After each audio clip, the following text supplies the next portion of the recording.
नमस्कार मित्रांनो. जॉब करत असताना आपण दूध व्यवसाय करू शकतो का, असं बऱ्याच लोकांना प्रश्न पडतो. तर एक गोष्ट लक्षात असू द्या, मी डायरेक्ट सांगतो नाही. कारण मित्रांनो, तुम्ही जर 4 ते 5 लाख रुपये इन्व्हेस्ट करून दूध व्यवसाय जर करायच्या तयारीत असाल ना, तर तुमचं इन्व्हेस्ट केलेलं पैसे सुद्धा तुम्हाला रिटर्न भेटणार नाहीत दूध व्यवसायात. लॉसमध्ये जाण्याआधी हा व्हिडिओ शेवटपर्यंत बघा. व्हिडिओ जर आवडला तर लाईक करा. चॅनलवरती नवीन असेल तर चॅनलला सबस्क्राईब करायला विसरू नका. नमस्कार मित्रांनो, शेतकरी आणि टेक्नॉलॉजी आपल्या यूट्यूब चॅनलमध्ये स्वागत आहे. बघा मित्रांनो, काय होतं की बऱ्याच म्हणजे सगळ्याच लोकांना असं वाटतं की जॉब करत असताना आपण पार्ट टाइम म्हणून आपण दूध व्यवसाय करायचा का. कारण सकाळी माझ्याकडे 2 ते 3 तास टायमिंग असतो, संध्याकाळी 2-3 तास टायमिंग असतो, म्हणजे कामावरून आल्यानंतर. कारण दिवसभर काम असतं, दिवसभर आपल्याला माहिती आहे की जनावरांकडे काही टेन्शन नाही, घरची आपली लक्ष देतात. मग सकाळचं वैरण असेल किंवा दूध काढायचं असेल तर आपण हे काम करून आपण कामावर जाऊ शकतो. आणि कामावरून आल्यानंतर आपण परत दूध काढणं किंवा वैरण टाकणं हे करू शकतो. म्हणजे दिवसभर काही काम नाही. पण मित्रांनो, हे पूर्णपणे चुकीचं आहे. लक्षात असू द्या, दूध व्यवसायामध्ये हे मशीन नाहीत, हे जनावर आहे. ते मशीन म्हणजे एक गोष्ट लक्षात ठेवा, सकाळी तुम्ही 2 तास चालू केली, सकाळी तुम्ही 2 ते 3 तास चालवली, परत दिवसभर बंद ठेवली, संध्याकाळी आल्यानंतर चालवली, म्हणजे प्रोडक्शन काढलं. हे मित्रांनो पूर्णपणे वेगळं आहे. मशीन आणि लक्षात असू द्या जनावर, यामध्ये जमीन आसमानचा फरक आहे. आणि तुमच्या जर डोक्यात हा विचार असेल ना की सकाळी 2-3 तास काम केल्यानंतर दिवसभर काहीच काम नसतं दूध व्यवसायामध्ये, तर एक गोष्ट लक्षात असू द्या, सकाळी 2 ते 3 तास हे हार्ड काम असतं. म्हणजे वैरण असू द्या, खुराक असू द्या किंवा दूध काढायचं असू द्या, हे आपल्याला हार्ड काम हे सकाळी आणि संध्याकाळी राहतं. पण मित्रांनो, थोडंसं लक्ष देणं किंवा गाई ज्या टायमिंगला गाई बसलेल्या असतात, ज्या टायमिंगला गाई रेस्ट करत असतात, आराम करत असतात ना, सगळ्यात महत्त्वाचं ते काम राहतं. कारण तुम्ही सकाळी समजा 9 वाजता तुम्ही सगळं काम आवरून गेला, काम करून गेल्यानंतर तुमची गाय आजारी पडली किंवा गायीनं खाणं पिणं बंद केलं किंवा गायीनं रवंत करायचं बंद केलं, गाय वेलेली आहे, गाय वेल्यानंतर गर्भाशयातून घाण पडते, हे तुम्ही कधी बघणार मित्रांनो? हे तुम्हाला कधी समजणार?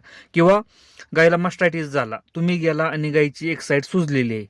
मित्रांनो, ह्या गोष्टी, बऱ्याचशा गोष्टी आपल्याला दिवसभर आपल्या जनावरांकडे लक्ष ठेवावं लागतं, तरच दूध व्यवसाय हा सक्सेसफुल होतो. नाहीतर काय होतं की तुम्ही सकाळी जाणार, संध्याकाळी येणार, तोपर्यंत इन्फेक्शन पूर्ण बॉडीमध्ये किंवा पूर्ण सडामध्ये पसरलेलं असतं. आणि तुमची गाय 15-20 लिटर दूध देत असते. आपल्याला माहिती आहे की मास्टायटिस झाल्यानंतर जर त्यावरती ट्रीटमेंट जर नाही केली तर 20 लिटर दूध देणारी गाय 5 लिटरवर कधी येईल हे सांगता येत नाही.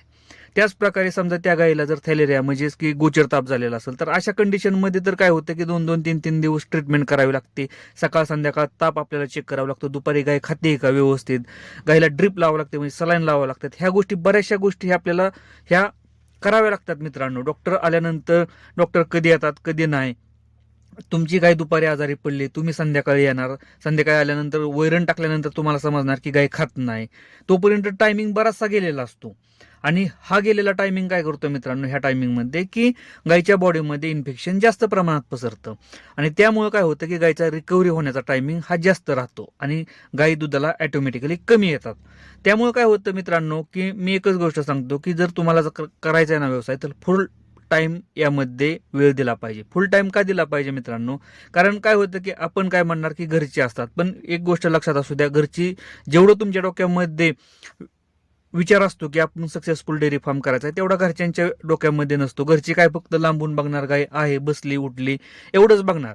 पण ज्या गोष्टी तुम्ही शिकलेला आहात किंवा ज्या गोष्टी तुम्ही व्हिडिओच्या माध्यमातून शिकलेला आहे किंवा इतर गोट्यावरती जाऊन शिकलेला आहेत ना, गाय कशी हँडल करायची किंवा गायला कसं बघायचं की जेणेकरून आपल्याला समजलं पाहिजे गाय रवंत करत नाही, गायचं पोट फुगलंय किंवा जुलाब करते, त्यावरती ट्रीटमेंट काय करायची, ह्या गोष्टी तुम्हाला माहिती आहेत, घरच्यांना माहीत नाहीत. किंवा कशा प्रकारे घाण टाकते, सोट टाकल्यानंतर समजलं पाहिजे की इन्फेक्शन किती प्रमाणात गायच्या गर्भाशयामध्ये इन्फेक्शन आहे, ह्या गोष्टी तुम्हाला माहिती आहेत. ह्या गोष्टी घरच्यांना माहीत नाहीत मित्रांनो. त्यामुळे घरची एवढं लक्ष देणार नाहीत. कारण घरची काय म्हणणार, हां टाकला होता सोट, कलर थोडासा पिवळा होता, पण थोडाच टाकते. पण थोडा टाकते म्हणजे मित्रांनो पूर्ण गर्भाशयामध्ये इन्फेक्शन आहे, त्यावरती आपल्याला ट्रीटमेंट करावी लागते. त्यामुळं ही मशीन नाही मित्रांनो, ह्या जनावर येते. आणि या जनावरांना कधी प्रॉब्लेम येईल, रात्रीच्या 12 वाजता सुद्धा प्रॉब्लेम येतो, सकाळी 12 वाजता सुद्धा प्रॉब्लेम येतो. असं नाही की तुम्हाला आल्यानंतर तुमच्या टायमिंगमध्ये त्या जनावरांवरती तुम्ही देखरेख करचाल, अजिबात नाही. कारण ज्या टायमिंगला सकाळी आणि संध्याकाळी तुम्ही असताना मित्रांनो, त्या टायमिंगला ते उभे राहिलेले असतात, ते खाणं पिणं चालू असतं. पण ज्या टायमिंगला त्यांचा रवंत करण्याचा टायमिंग असतो किंवा रेस्ट घेण्याचा टायमिंग असतो ना, त्या पिरियडमध्ये आपल्याला समजतं की जनावरांवरती नक्की काय प्रॉब्लेम झालाय. आपली गाय व्यवस्थित आहे का, व्यवस्थित रवंत करते का, व्यवस्थित खाणं पिणं चालू आहे का, पाणी पिली का, गायची गर्भाशय व्यवस्थित आहे का.